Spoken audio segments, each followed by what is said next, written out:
Hello and welcome to the fourth and final installment of the Winnipeg Free Press's Reopening Manitoba virtual town hall series.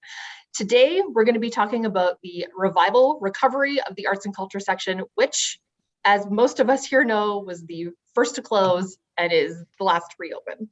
I'm going to begin our town hall today with a land acknowledgement. I want to acknowledge that we are gathering virtually today on ancestral lands on Treaty 1 territory and also the homeland of the Métis Nation. I also want to thank my fellow panelists for their time today. I'm going to introduce them. First of all, we have Jorge Requena Ramos from the West End Cultural Centre. He's the artistic director there. We have Camilla Holland, who's the executive director of the Royal Manitoba Theatre Centre. And last but not least, we have Lynne Skromeda, who's the executive director of the Winnipeg Folk Festival. Thank you all so much for joining me today. It's nice to see three faces that I haven't been able to see in person in a very long time. So it's nice to gather with you today. So we talked about first to close, last to reopen. That became kind of the soundbite throughout the pandemic with the arts and culture sector. I remember working in this department. The first few days of the pandemic was just dealing with the flood of cancellations. Like seasons were being canceled, shows were being canceled, like we couldn't keep up with it. I want to talk to the three of you about what those early days were like and how over the first part of the pandemic you had to pivot, the decisions you've had to make, all those things in terms of actually being through the first part of the pandemic. And I'm going to start with you, Lynne. Well, I've always said that since the pandemic started, that the period of time between March 17th and April 14th of 2020 was the worst month of my professional career.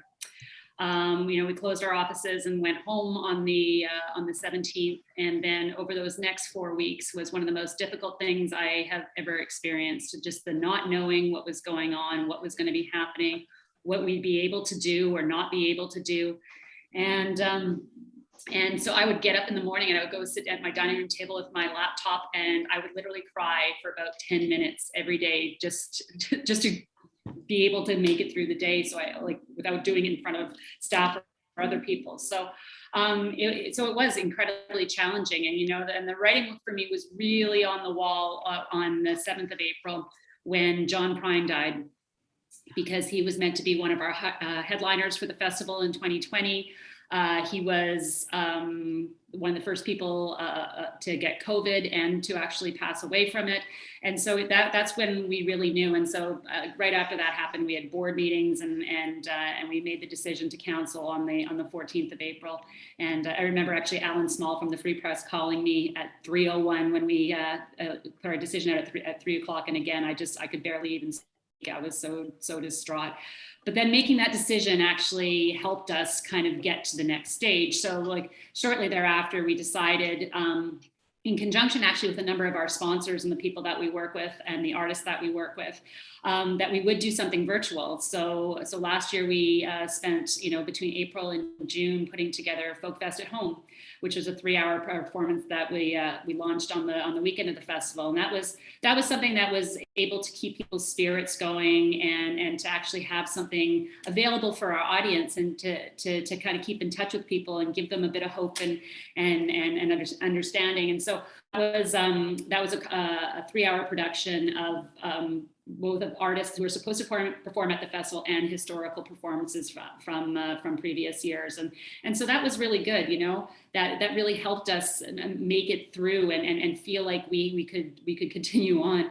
And then I also have to say the other major thing that happened for us was the emergency wage subsidy. I mean, I know that everybody has had experience with that in the arts and culture sector in particular, but I mean, that saved our staff. That, we have over 160 hours of experience on our team, and to have lost any of that would have been absolutely devastating for our organization. So being able to do that and to have those people stay with us and to be able to work on some long-term projects, maybe not quite in the way that we thought we were going to, but to be able to continue and to focus and move forward with that core team made all the difference. So, we also relied really heavily on donations from our audience, volunteers, patrons, and all kinds of people stepped forward and really helped us make it through. So we were absolutely able to make it through 2020.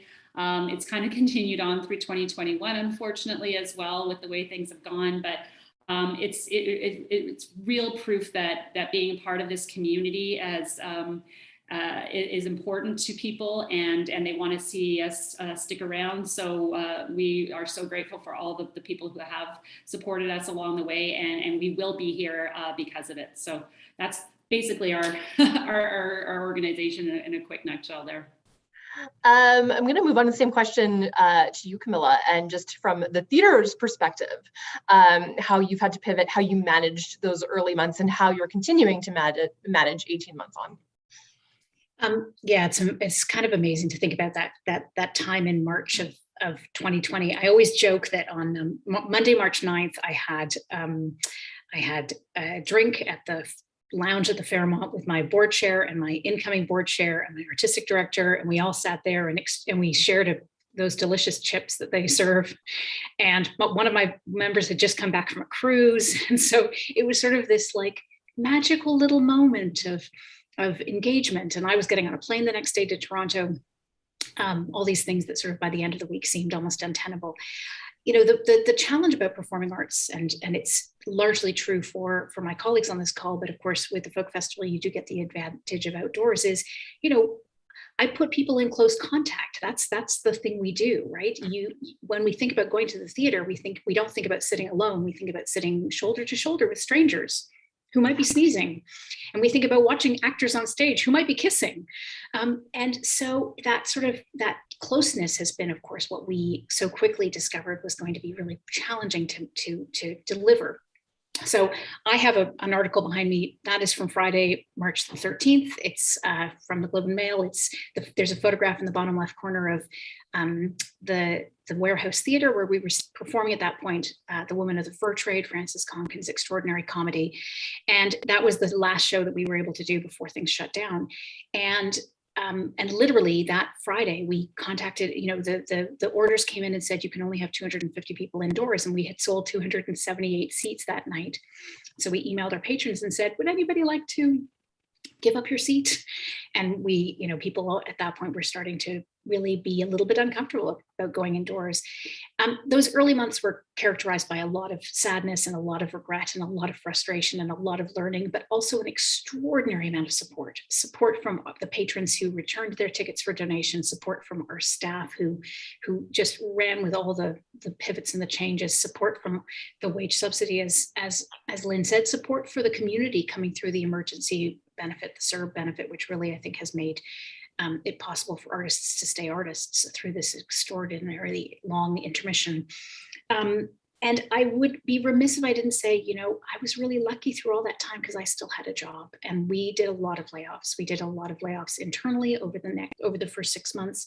Our sector saw a huge amount, all those canceled contracts, all those canceled opportunities that were removed. We were auditioning that spring and sort of kept the hope alive for a little bit, and just about eventually sort of the cancellations just piled up. And we really pivoted to a kind of all digital season last year, which had a really wonderful opportunity for us to hire people, to bring people back, to create art. But theater lives in the darkness and the closeness. And so that's what we're so craving and missing, and really, really keen to bring back. I think that the digital theater we've been able to produce has been a great offering in our community, and we've been so proud of it. And I'm going to steal this from Pablo Felices Luna, who's the artistic director of Manitoba Theatre for Young People. You know, he says digital theater is a bit like vegan cheese. It's better than it was 5 years ago. And if you're vegan, it's great to have cheese and to have that option. But if you really like a good cheese, vegan cheese is not quite going to fill the same hole in your heart. And so I think we're feeling, coming out of the sort of challenges we've had over the last year, and just the level of work that we've been able to provide to both our community and the level of artistry we've been able to provide to audiences, we're really hopeful that everybody's going to come in for a good Gouda really soon. I love that. Jorge, same question for you. Tell us about the experience at the WEC, and, you know, cancellations of shows, having to pivot, all those kinds of things that you've had to do over the past 18 months. Oh, you're on There you mute. go. Now I'm unmuted. I was chewing, so I didn't want to make chewing noises at everybody. I think I will consider myself lucky. I'll start with, I consider myself lucky to have been where I was at the time when the pandemic began. It was the beginning of my job. Like I had started in October the year before the pandemic, and we were doing excellent. We had this giant shows with the Folk Fest with William Prince, 5 sold out shows with Begonia. You know, and the calendar was full. It was looking good. It was like 4 nights a week for the year, which for the WEC is excellent. Yeah. And then the pandemic happened, and I wasn't in a position where I was kind of set in my ways yet enough that it was frustrating to pivot. Right. And I was just coming from 20 years of television production, and so my first reaction was, all right, let's put cameras here. And I totally understand what Camilla's saying about vegan cheese, but I just spent a whole bunch of time trying to figure out how to crystallize emotions on a screen. And so, you know, we spent the next 3 or 4 months figuring out how to better build performance video for our audiences and who to engage and try to continue our programming. Because, you know, as my friend he will tell you also that when we have grants for programming, you kind of have to continue the programming. And it wasn't necessarily expected for a lot of organizations during COVID. You know, there's a lot of like updates, but we were still able to program. And so, additionally, I also had a job and I was working from home. I have a 2-year-old now, is a 1-year-old, a 5-month-old when COVID happened. So, you know, I got to spend more time with him, but there was definitely a new learning curve that we all had to endure in the arts industry, from us as like, what are we going to do? How are we going to repair this?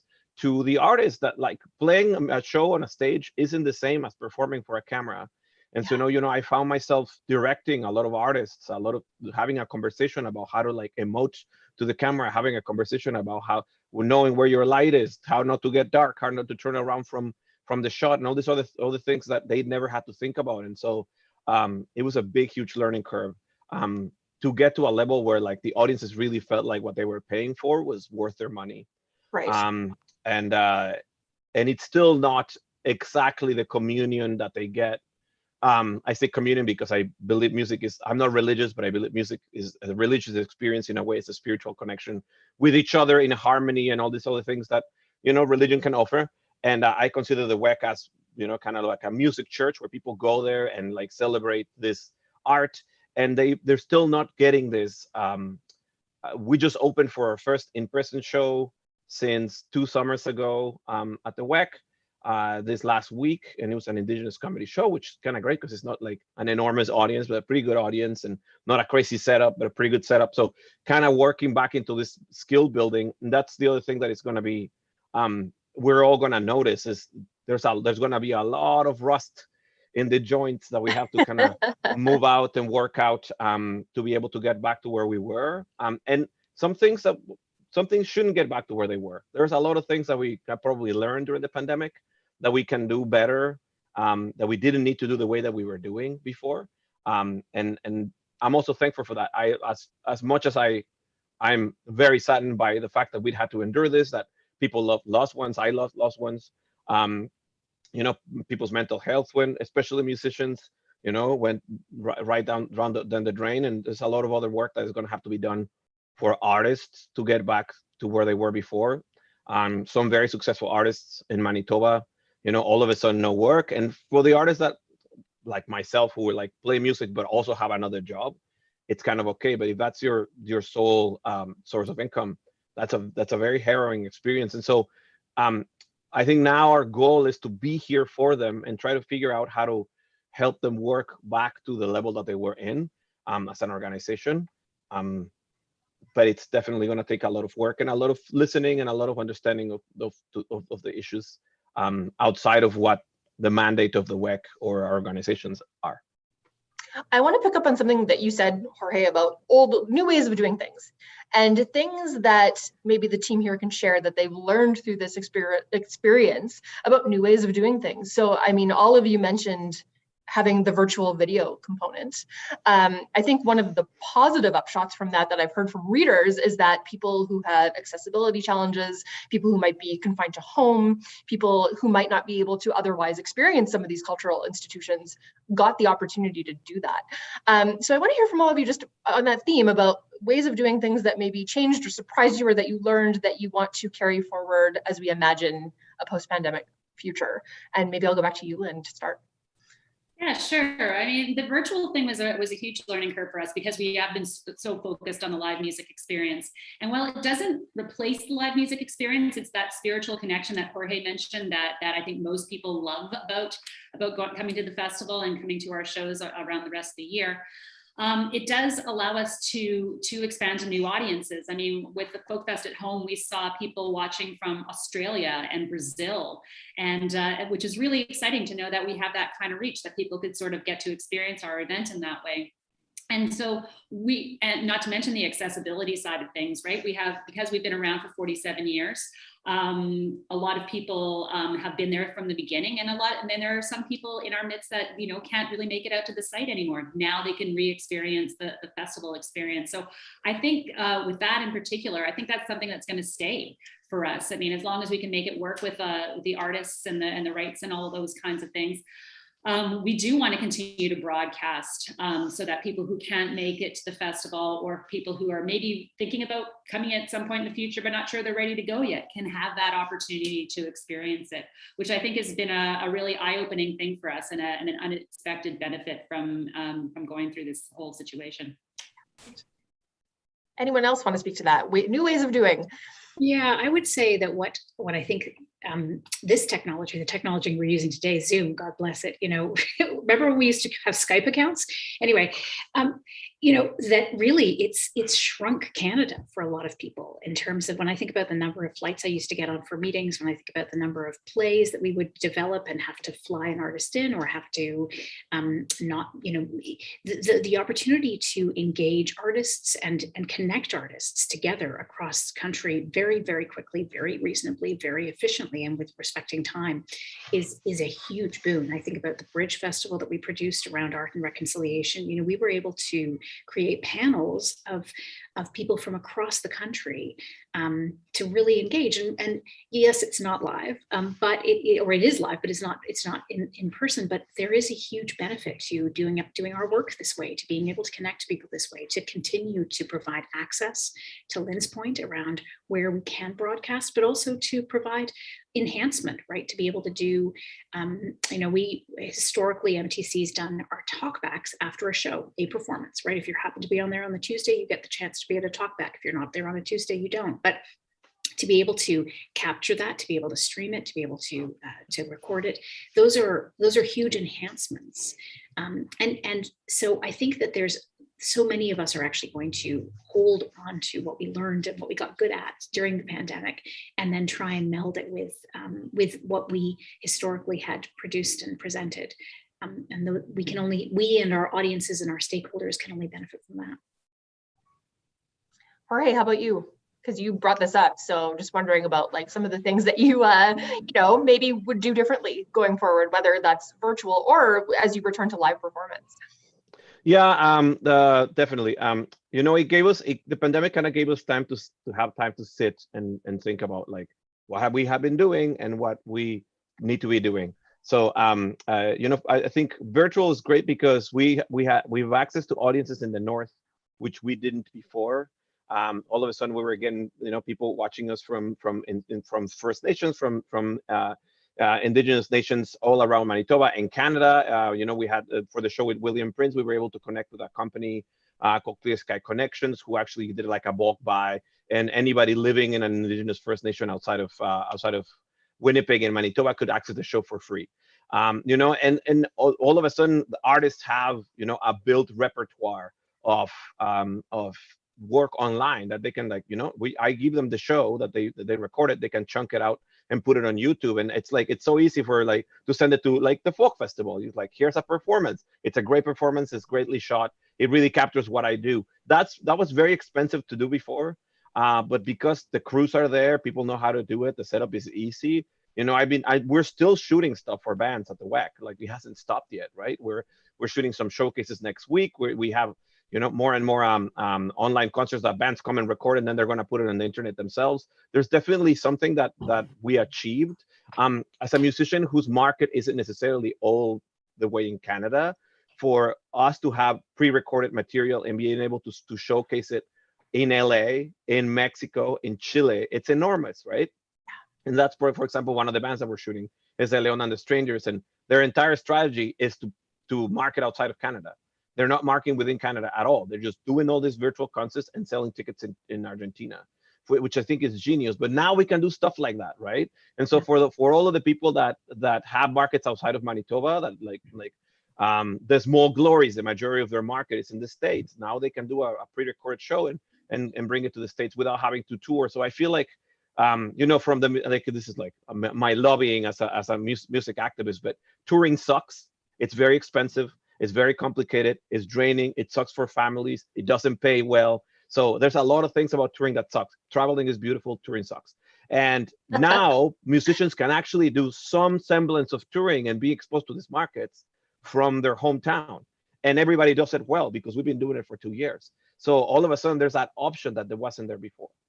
Well, and as a member of the Mariachi Ghost, you know of what you speak. You have been a musician who's had to do that. And it's an amazing amount of work that I don't know, unless you're in it, that people realize. And it's same thing with, when shows were canceled and, we're dealing with the cancellations and just all the groups of workers and people and, different industries that are all linked together, whether, you're talking about lighting people, you're talking about sound people, you're talking about actors, you're talking about musicians, everybody. I wanted to ask a reader question, which is, did the pandemic reveal any surprises about the cultural sector's importance in Manitoba? And I think you all kind of answered that when you were talking about support, but I thought that was an interesting question, if it revealed any sort of surprises about the meaning of this scene. And I keep picking on Lynne to start, so I'm going to pick on Camilla this time. Oh, go. Okay, great. I was like, great, Lynne's taking this one. I'm going to pick up on a bit of a thread of that question, but also a little bit about what Jorge said, which is that, one of the great gifts of the pandemic for organizations was a pause to do some learning and listening. And I do think that when we talk about the pandemic and we talk about our journey from March 2020, we have to recognize that in the midst of that, George Floyd was killed, that in the midst of that, the horrific discoveries at residential schools started to happen. Like, there was a huge amount of organizations in this province, like the rest of the country, like the rest of the world, who also suddenly had, equity, diversity, inclusion, anti-racism, access, really reconciliation, really pushed to the forefront of our organizational consciousness, of our audiences and artists' consciousnesses. And so I think that we also had the time and space to start some of those learnings, listenings, and to take some really profound actions. And some of that was then informed by the challenges and opportunities that we had to do with digital. So I think very specifically about the National Mentorship Program that we were able to launch, that people had a desire for this program. We were able to put it together. We were able to focus it on the needs of BIPOC artists within the Winnipeg community. So there's been some extraordinary opportunities within this that we've taken, and that we've needed the time and space to reckon with. And I've completely lost the thread on the original question, but if you repeat it again, maybe Lynne will answer it better. You bet. The question is, did the pandemic reveal any surprises about the cultural sector's importance in Manitoba? I think one of the things we've learned is how validating our existence is as cultural organizations. We've heard from our audiences how much we're missed. And that's really, it makes you feel good, right? Because sometimes you put stuff out there and you maybe don't get as much feedback as you kind of thought you might. And then all of a sudden, like out of nowhere, like you're just trying to make it happen through this whole thing. And that so many other people are dealing with so many other things. But then somebody just writes a nice note and just, hey, we miss you guys. We're there to support you. We want you to be here moving forward. So again, that validation of your existence is so invigorating, and it literally is what keeps us going, knowing that we matter to people, and you can never ever underestimate that importance. So it's also a message to all the people out there. If you're thinking about saying something nice to somebody, say it, because chances are they want to hear it. Yes, we know that life at the newspaper also. And it's always it's always so nice when you hear that, because people may think it, but they don't necessarily take the time to say. So I think that's a great point. You got it. Jorge, over to you. Same question. I feel very similarly to Lynn, and especially like at the Folk Fest, like us, we have a lot of volunteers. A lot of our work is done through volunteers, and I didn't necessarily realize that we're an important part of their weekly routine. We're an important part of their lives, and same with the people that get our emails and the people that they're normally like regulars at the WEC. There was a little bit of their life that disappeared, and we definitely heard from them repeatedly through the pandemic, when we were trying to connect over social media and that kind of stuff. I really wish I was watching this show. Like we made playlists from artists that had played in the WEC. We tried to like really go for the experience of attending a show in the WEC. As much as we could through the pandemic, because we knew that people really wanted to be thinking about sitting in our chairs and having a nice beer with their friend and just enjoying a show. Definitely, I think a lot of people had taken it for granted. A lot of us had taken it for granted that this is something that was going to continue to happen for the rest of our lives, and I feel like we've learned that this is something that first of all, it's important to us, it's valuable, it's a part of your life, but also that it's worth the money, and people want to pay for people want to pay to go back to shows. As before, maybe they didn't want to pay $25 for a show or $35 for a show. It's gonna rekindle the appreciation. People have promised me they'll never complain about parking again, which I plan to hold them all to. But I do, and I also have to say, like, the extraordinary support from individuals has been so heartening through volunteers, donations, people attending, people participating, people committing. But actually, I have to just shout out the corporate community in Winnipeg also really stuck with us, right? That is a metric where they could have said very easily, listen, you're not doing the Fringe for 100,000 people. We're not sure we can keep that sponsorship intact, but they have been extremely supportive. Like, just in general, it turns out that Manitobans value and appreciate and really want the arts sector to survive this. And they've been demonstrating that in so many ways. That is a good segue to move from sort of pandemic experience to recovery and how we sort of approach a post-pandemic scenario. I know we're not quite there yet, but I think one of the biggest things that needed to happen for this industry in particular, because of the kinds of things that you do, is vaccination. So, having people be able to gather, having, that happen. Tell me a little bit about that. And because a lot of reader questions, and I'm kind of condensing them all into one, because a lot of people have asked this, obviously know about mandates and health rules and stuff. I think the harder piece is, how do we get people to feel comfortable to go into a theater again? How do we get people to feel comfortable, getting shoulder to shoulder at a show again, if it's been 18 months and you're kind of feeling a way about that? There's several questions about that, about like, I'm vaccinated, following the rules, but the comfort piece. I'll let anyone jump in, or I'll pick on you, as you know that I can. I'll start a little bit. So, I think that ultimately we're expecting to see from our audiences. So I'm just going to speak about the Royal Manitoba Theatre Centre, because this is but you could perhaps extrapolate this broader to the performing arts experience. But, I think we are expecting people to be a little bit nervous, and we are going to walk with them down that journey.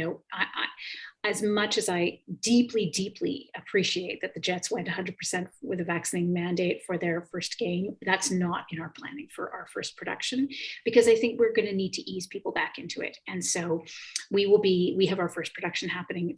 Performances start in late November. We'll be communicating to our subscribers our plans in October. But essentially, we hear you clearly. We hear this sense of, yes, I know everybody's fully vaccinated. I know your staff is vaccinated. I know the artists are vaccinated, but And so we're just going to try and walk down that path with people in a really meaningful way. I do want to say, you know, eventually that gentle distancing or sense of capacity or sense of rules is going to need to relax if we can imagine that we're going to again be producing at the scale and scope that we do. You know, I think there are probably patrons in my database who would say, I'll come back tomorrow as long as I'm the only person in the theater.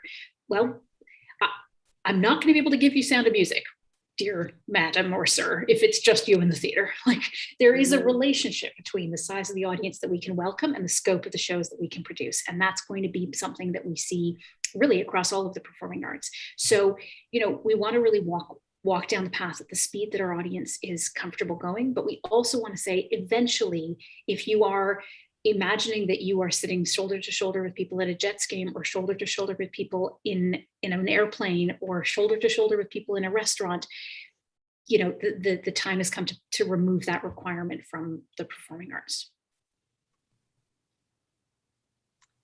Other panelists on that sort of ways to get people comfortable with the idea of gathering again. We have been, I think, very vocal about our, believe in safety first. You know, we've received a lot of criticism for it, which is, you know, par for the course. There's going to be vaccination required at the WEC for the next couple of years, and, you know, no apologies there. That is the only way that our audiences are going to be able to feel safe. It's a complicated thing that, like, it's not necessarily something that we were very happy to do, but we, and then also, like, we understand that audiences are not going to necessarily feel comfortable for a while, and they're, you know, even with vaccination and masks and, you know, all of the safety measures being taken, there are people that are not going to come back to shows for a long time, and that's understandable. And I think we kind of have to live with that reality and calculate our shows to be profitable at half capacity. Just because that's just the way that it's going to be for a while, and if it's more than half a capacity, that's better. But, you know, it is taking a risk. We are in the middle of the fourth wave, and even though the majority of people who get sick are unvaccinated, there are people who are vaccinated who can get it and carry it around. So it is a complicated gamble that we're taking by filling up our theaters, you know, with full capacity shows. But it's going to happen at one point or another, and you know, it's necessarily now is better, it's as good as any time, but we have to dance that line between the people who are pushing for the release of restrictions and the people who are pushing for more restrictions. You know, and, you know, we're sitting more with the people who are pushing for more restrictions, but understand the frustration of people that still want to, you know, attend a show. But it's a privilege. This is another, what did we learn during the pandemic about the arts? It's a privilege. It's a privilege that you know, and you earn it through a ticket, but you also earn it through good behavior. And you know, we can't do it without it being safe for everybody. For you, Lynne, seeing as the Folk Fest is a little different, I know the Folk Fest puts on indoor shows all year long, but the actual festival itself, it's an outdoor festival, but still there's a lot of people at it, right? So, and just kind of figuring out how to do that. So what's sort of your thoughts on that, if you know yet? Yeah, well, I mean, at this stage, gatherings of our size really aren't even permitted, right? So we know things are evolving and changing over time. And so we're planning like it will be good enough for next year, but we're also all very cognizant of the fact that things can change. If anything, we've learned anything through this pandemic is nothing is certain, other than death and taxes, of course. But yeah, so I mean, it is a real challenge, but I mean, we also are, I mean, everything Jorge said, I agree with wholeheartedly as well, because we are putting on shows now and we're doing the exact same things that he says. But I mean, looking at the festival moving forward, we also want to be very, very cautious and think about our audience's safety first and foremost. Now, we don't want to alienate people. We don't want people to feel like there's some kind of segregation, but we also have to look at the greater good and what our audience really needs and wants from us. So that's one of the reasons why actually right now we have a survey out asking our audience what their thoughts are, what their feelings are, when they think that they will want to buy their tickets, or even if they think that they feel comfortable coming back to the festival this year. So we really find it's absolutely crucial to keep in touch with the people that want to be at these events. And if there are hesitations, we want to know what those are as well, so we can make sure that we deal with those in the best way possible. Yeah, that makes sense. Yeah, I think I would add also that, you know, I think we are also keen as a sector, we are keenly aware that we absolutely have an obligation to keep people safe across the board, volunteers, artists, audiences, staff. But we also want to keep our communities safe. And the last thing that any arts organization wants to be is a super spreader event. And so we're all kind of balancing this in our planning is, you know, how do we measure the risk? And public health has given us the gift, frankly, of vaccination cards. So we can have something to scan, because let me tell you, my colleagues in Alberta are struggling to figure out how to interpret whatever PDF they're being presented with. You know, and they've given us some very clear guidance, and we, you know, and responsive guidance, and we just have to follow our best information today and be prepared to adjust. 100%. It's kind of on the same vein, but there's quite a few questions about, like, can the arts recover with distancing and capacity restrictions if they're ongoing, you know, indefinitely? If we're talking about, say, worst case, and we're talking about a 5th wave or a 6th wave, like, I hope not, my goodness, I don't even like saying that, but, you know, like, what's the situation like right now? Like, how dire of a situation is it? And, like, is it possible to keep going like this if there's going to be constant restrictions? Camilla, go for it. Sure. I mean, I was, you know, the reason that the arts organizations have survived the last 18 months is down to the persistent support of individuals, corporations, and down to the wage subsidy, and the fact that our funding has been stable through that time, provincially, municipally, federally. In fact, there have been investments both at the provincial and the federal level in terms of trying to keeping the arts organizations afloat. If social distancing or you know, a capacity limit is with us for eternity, or for, you know, the next 5 years, then we would be making a very good case that we need those supports to exist as well. I don't, you know, I at MTC, it is complicated for us to do shows at 50% of our audience. It's really complicated for us to do shows at 25% of our audience. Are we going to close our doors if those are our restrictions? No, we'll just do our very best to keep things going. But it is we were built for scale, particularly at MTC, but also, you know, our colleagues at the ballet, the opera, you know, that we were built to put lots of people in a room together. And you know, the shows that we would be able to do if we could not put a lot of people in the room together would be different shows. But I also have this great faith that with, as Jorge has, you know, with the vaccine mandates, like, we are going to eventually be able to convince people that it is safe to come back, and safe to sit beside strangers, and safe to sit beside a stranger who might have a sniffle, which, you know, please don't come if you have a sniffle. Please just exchange your tickets. We'll give you a really great reasons to, but you know what I mean? Like, ultimately, yeah, totally. Somebody's going to come, somebody's going to cough in my theater. Yeah. So, you know, we have to believe that with the vaccine mandate, with enough vaccines in our community, that we can move past these current restrictions. My joke was always that I missed people saying Gesundheit instead of the look that you get now when you sneeze. Or, but yeah, just, you know, for Lynne or Jorge, whoever wants to go next, just thinking about restrictions and if they're in place for a while, and how you can work with those, and what needs to happen to ensure that your survival.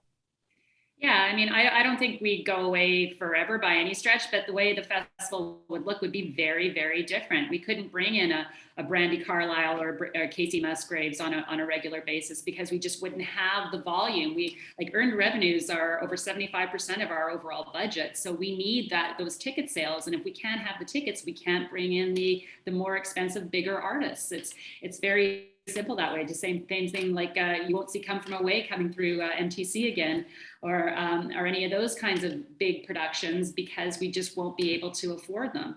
I mean, there are certain people who have said, you know, the Harvest Moon Festival just happened a couple of weeks ago, and it was down to a capacity of 1,200, which is a fraction of what it normally is, but there are people who are saying, hey, like this was kind of nice. I remember when it used to be like this. So it's not to say that by reducing something in size or scope that you could be losing all out in a huge way.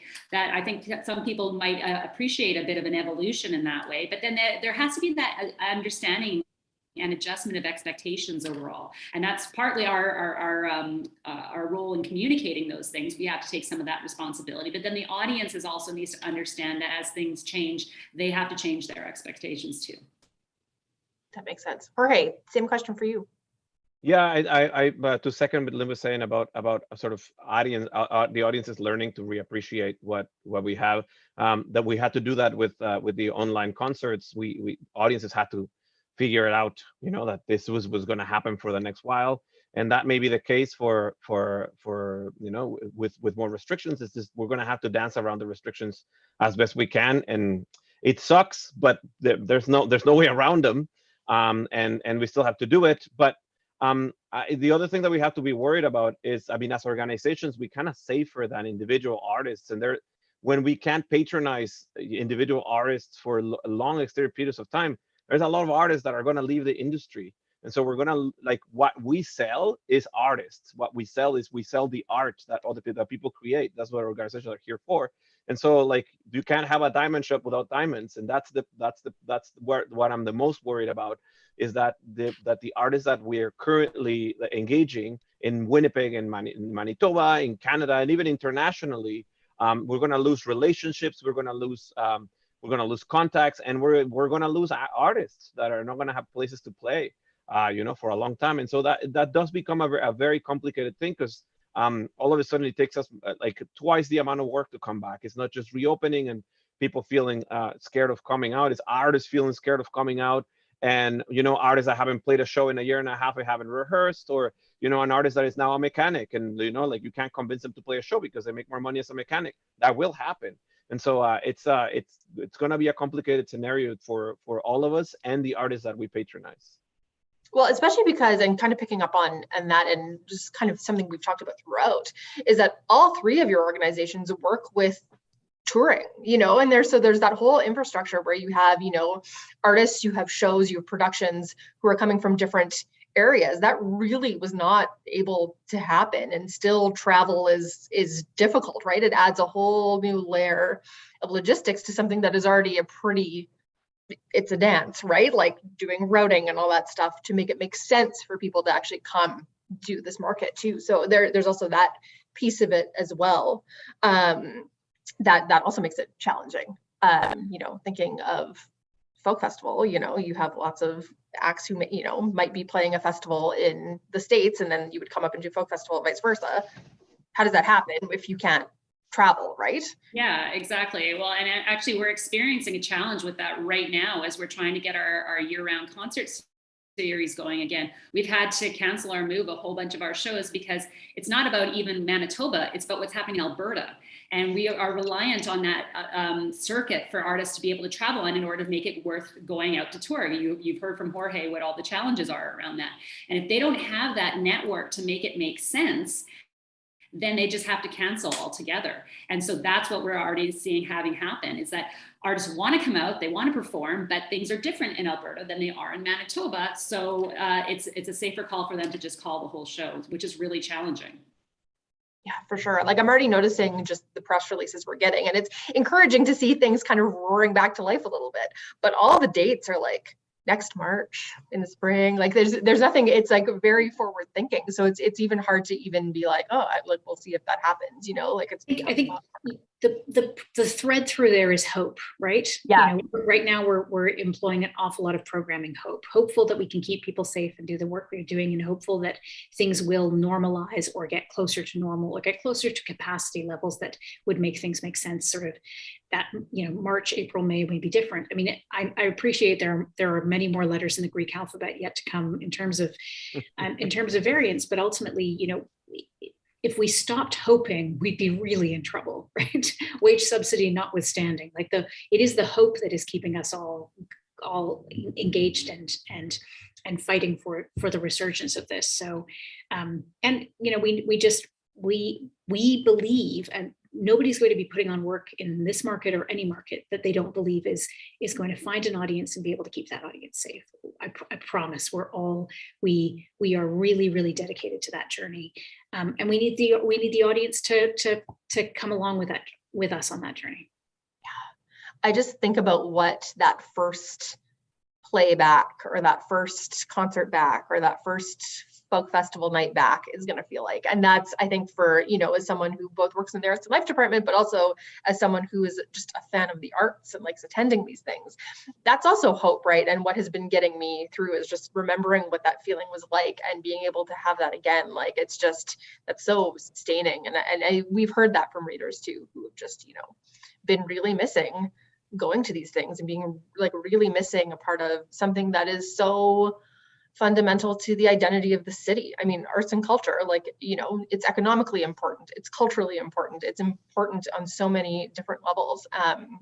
So it's, I think hope is a good point, right? Where you just have to kind of, believe that this will come back.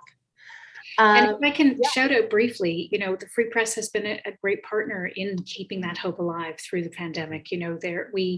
We have seen a real collapse of arts journalism in so many different provinces and in so many different ways. And I think it's been accelerated around the pandemic. I think about a lot of theater artists or theater critics in US cities who sort of have disappeared. And so we really, like, it's so heartening to open the Free Press and see an art section mid-pandemic, and that it hasn't been, I think you've leaned in local as you've always done, but really amplified and helped all of our digital programming, all of the work that's been happening behind the scenes. It's been hugely helpful. Well, thank you. Like, that is something that was definitely a priority for us. And even when we had to sort of share our section with sports for a while, because that is another industry, same thing, right? We still did it. And we still found fine. As long as arts is first. We still found ways to tell those stories and talk about these things because it's important, and it's important to our readers, certainly, who, wanted to know what was going on and when it will come back. So sort of, again, this is kind of keeping on the theme of moving forward. Plans right now, anything that you can share, just sort of like what is to come for all three of your organizations in the next few months? I'll start with Jorge this time. Okay. So because it was in the Free Press, we just opened a patio, which is we've had a shoulder season kind of calendar for the last long while. This is going to kind of open our summer season, and it's going to allow us to entertain offers for performers that coming up, a cheaper ticket. A lot of our shows are really expensive, and it's really like gentrifying people from other neighborhoods coming into the West End, in a car and then parking and walking to the show. And we want people to walk from the neighborhood and come to the WEC, and for our neighborhood to have something they love and it's theirs. And so that was our first effort. And then our second thing is we're building a very large festival called Winter Eruption. It's over 100 shows the way that it's planned right now.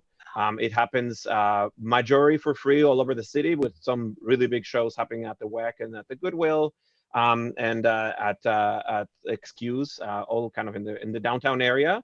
And it has an urban tactical urbanism summit, which is something that has never happened in Winnipeg other than the planners, city planners that do city planning. So that's our next big thing. Just one of the blessings of the pandemic is that we had time to come up with new ideas and experiment and like lean on that hope to create new things. Camilla, tell me about the theater.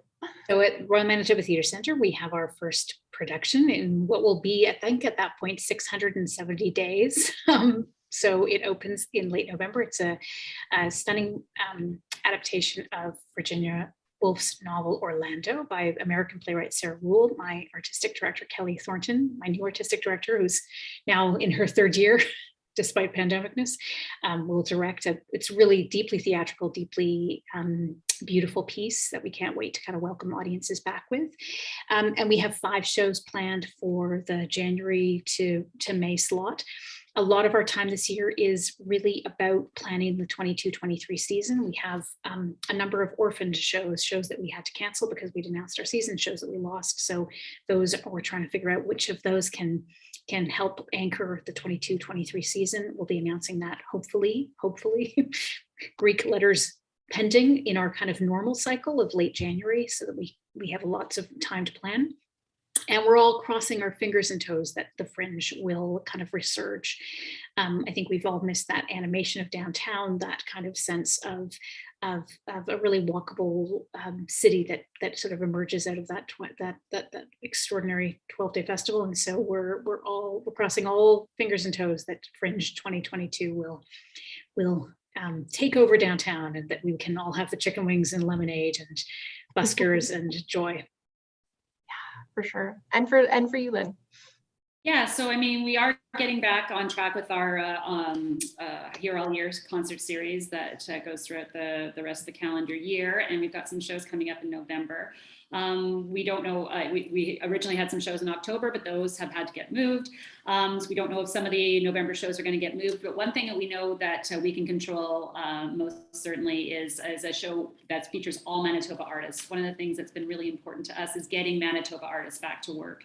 And so we've got a huge production that we're doing in conjunction with Manitoba 150, where we're doing a festival style workshop where we have Manitobans getting their favorite Manitoban written songs and doing covers of those, as well as some of their own performances. And a lot of it is the new up and coming artists that are coming from this province. So we want to help elevate them. We want to help encourage people to come see them. It's going to be a big show at Burton Cummings Theatre, so we can space out and hopefully people start feeling comfortable about that, but also feeling good about supporting local artists.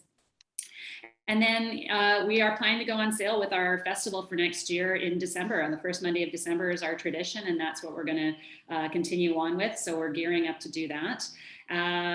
We know that there'll likely be some changes, but again, we're getting the feedback from the audience through our survey right now, which will really feed into all of that. So there will be some details to be confirmed around that still, but we are planning to go ahead with a full festival next year at this point. And so that's what we're doing. So take my money now. No, that's great. It sounds like both hope and also flexibility were the themes that came out of today, right? Where it's just, you have to adapt, right? So if things change, or if someone has to cancel, or you have to move, a date, it just kind of is how it is. But, you've been able to keep going. Conscious of time, we're almost at the hour. So this is sort of a good time for final thoughts. Anything else that you wanted to share, add, mention, say, any of you?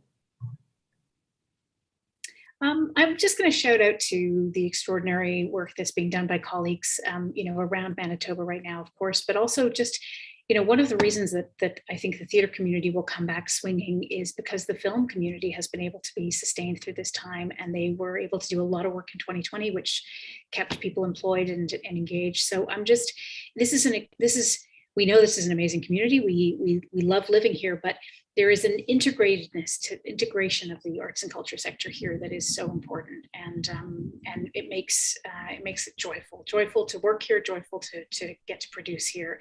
And so I'm just going to say, my theater colleagues are doing wonderful work. Prairie Theatre Exchange is putting out shows earlier than us, symphony, ballet, opera, all putting beautiful programming pieces in place with a lot of hope, and where anybody can buy a ticket in advance, it is a great gift to know that you've got an audience coming.